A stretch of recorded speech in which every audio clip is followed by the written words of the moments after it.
Hello bachcho, let's read the question. The question says, which of the following statement is not related to logistic growth? 1. Environmental resistance suddenly becomes effective. 2. Exponential phase is followed by stationary phase. 3. Mass mortality and population crash occurs. 4. More than one option is correct. तो question में हमसे क्या पूछा है कि जो given statements हैं उनमें से कौन सी स्टेटमेंट या फिर स्टेटमेंट्स लॉजिस्टिक ग्रोथ से रिलेटेड नहीं है। तो हमें इन चारों ऑप्शंस में से करेक्ट ऑप्शन को चूज करना है। उससे पहले क्या करेंगे, हम इस क्वेश्चन का की कॉन्सेप्ट समझेंगे। तो इस क्वेश्चन में हमारा की कॉन्सेप्ट होगा population growth models. Population growth models, तो हमारे पास दो तरीके के पॉपुलेशन ग्रोथ मॉडल्स होते हैं। वो कौन कौन से हैं? फर्स्ट टाइप को हम बोलते हैं एक्सपोनेंशियल ग्रोथ मॉडल,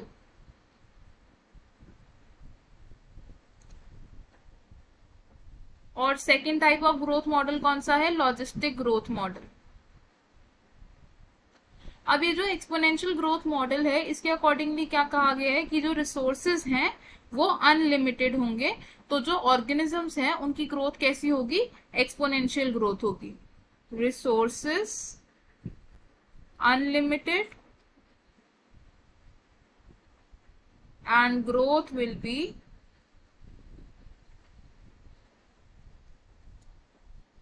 exponential। अब एक्सपोनेंशियल ग्रोथ जब होती है एक पॉपुलेशन की तो कैसी कर्व बनती है हमारी? कुछ इस तरीके की कर्व बनती है जिसमें एक्स एक्सिस पर टाइम होता है और वाई एक्सिस पर क्या होता है? Population density. तो इस कर्व में क्या क्या फेजेस आते हैं? सबसे पहले क्या होता है, एक छोटा सा लैग फेज आता है जिसमें जो ऑर्गेनिजम्स हैं वो स्लोली ग्रो कर रहे हैं, एंड देन उसके बाद आता है एक रैपिड ग्रोथ फेज जिसे हम कहते हैं log phase. And exponential growth में लॉग फेज आने के बाद क्या होता है, एकदम से जो पॉपुलेशन है वो क्रैश हो जाती है। क्या होता है? क्रैश हो जाता है पॉपुलेशन का। और ये क्रैश होने की वजह से क्या होता है? रैपिड डिक्लाइन आ जाता है पॉपुलेशन में, जिसकी वजह से क्या होता है? मोर्टालिटी बढ़ जाती है। तो हम क्या लिख सकते हैं?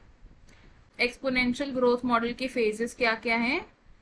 फेजेस, फर्स्ट फेज क्या है इसका? Lag phase. Second is log phase, and third क्या होता है लॉग फेज के बाद? क्रैश फेज आता है, क्रैश फेज।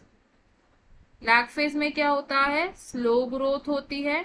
लॉग फेज में क्या होता है? रैपिड ग्रोथ होती है। और क्रैश फेज में क्या होता है? मोर्टालिटी इंक्रीज हो जाती है और पॉपुलेशन क्रैश हो जाती है। पॉपुलेशन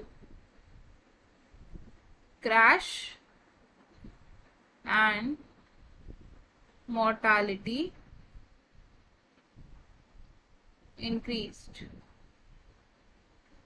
अब अगर हम बात करें दूसरे ग्रोथ मॉडल की, यानी कि जो लॉजिस्टिक ग्रोथ मॉडल है, लॉजिस्टिक ग्रोथ मॉडल किस आइडिया पर डिपेंडेंट है कि जो रिसोर्सेज हैं वो लिमिटेड है। Resources are limited. अब इस ग्रोथ मॉडल के अकॉर्डिंगली क्या बोला है? रिसोर्सेज लिमिटेड है। रिसोर्सेज लिमिटेड है यानी कि लॉजिस्टिक ग्रोथ में शुरुआत से ही एनवायरमेंटल रेजिस्टेंस क्या है? इफेक्टिव है। Environmental resistance is effective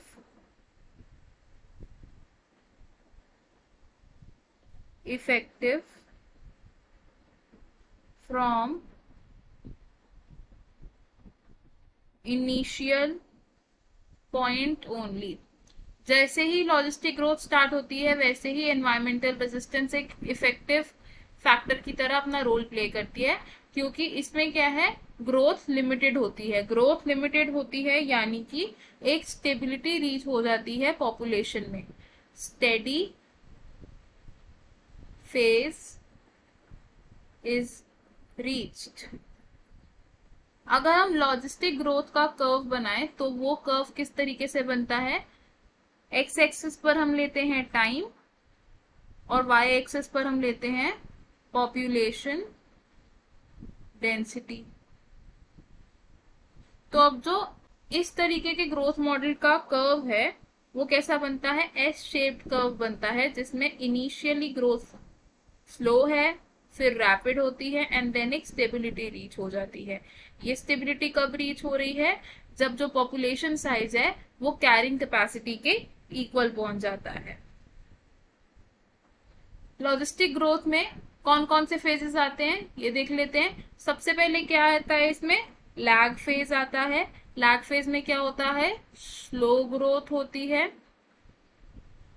then क्या आता है, लॉग फेज आता है। लॉग फेज में रैपिड ग्रोथ होती है ऑर्गेनिजम्स की। एंड देन उसके बाद क्या आता है, एक स्टेबिलिटी रीच हो जाती है, यहाँ पर एक स्टेडी ग्रोथ होती है पॉपुलेशन में। इसको हम क्या बोलते हैं, स्टेबल फेज। एक स्टेबल फेज आता है जब पॉपुलेशन ग्रो नहीं करती, यानी कि स्टेबिलिटी इन पॉपुलेशन।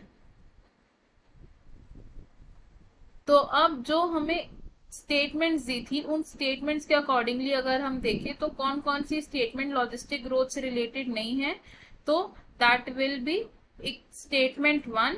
क्योंकि स्टेटमेंट 1 क्या कह रही है कि environmental resistance suddenly becomes effective, लेकिन लॉजिस्टिक ग्रोथ में सडनली एनवायरमेंटल रेजिस्टेंस इफेक्टिव नहीं होती, शुरुआत से ही होती। तो इसलिए ये स्टेटमेंट लॉजिस्टिक ग्रोथ से रिलेटेड नहीं है।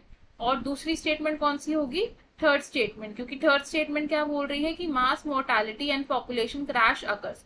जबकि मास मोर्टालिटी और पॉपुलेशन क्रैश किस में होता है, एक्सपोनेंशियल ग्रोथ में होता है। तो इसलिए हमारा आंसर क्या होगा, ऑप्शन 4, यानी कि more than one option is correct, क्योंकि हमारी दो स्टेटमेंट्स ऐसी हैं जो लॉजिस्टिक ग्रोथ से रिलेटेड नहीं है। तो हम इसको किस तरीके से लिखेंगे, ऑप्शन 4 इज करेक्ट। अब देख लेते हैं कि बाकी ऑप्शंस क्यों इनकरेक्ट है। Option 1 says environmental resistance suddenly becomes effective. तो ये स्टेटमेंट इकलौती ऐसी नहीं है जो लॉजिस्टिक ग्रोथ से अनरिलेटेड है, तो इसलिए ये ऑप्शन रॉन्ग कंसिडर करेंगे। Statement 2 says exponential phase is followed by stationary phase. ये स्टेटमेंट लॉजिस्टिक ग्रोथ से रिलेटेड है, इसलिए ऑप्शन रॉन्ग हो जाएगा। Option 3 says mass mortality and population crash occurs. ये स्टेटमेंट ऐसी अकेली स्टेटमेंट नहीं है जो कि लॉजिस्टिक ग्रोथ से अनरिलेटेड है, इसलिए इसको भी हम गलत ऑप्शन कंसिडर करेंगे। तो हमारा फाइनल एंड करेक्ट आंसर क्या होगा, option 4। I hope you understood it well. All the best, thank you.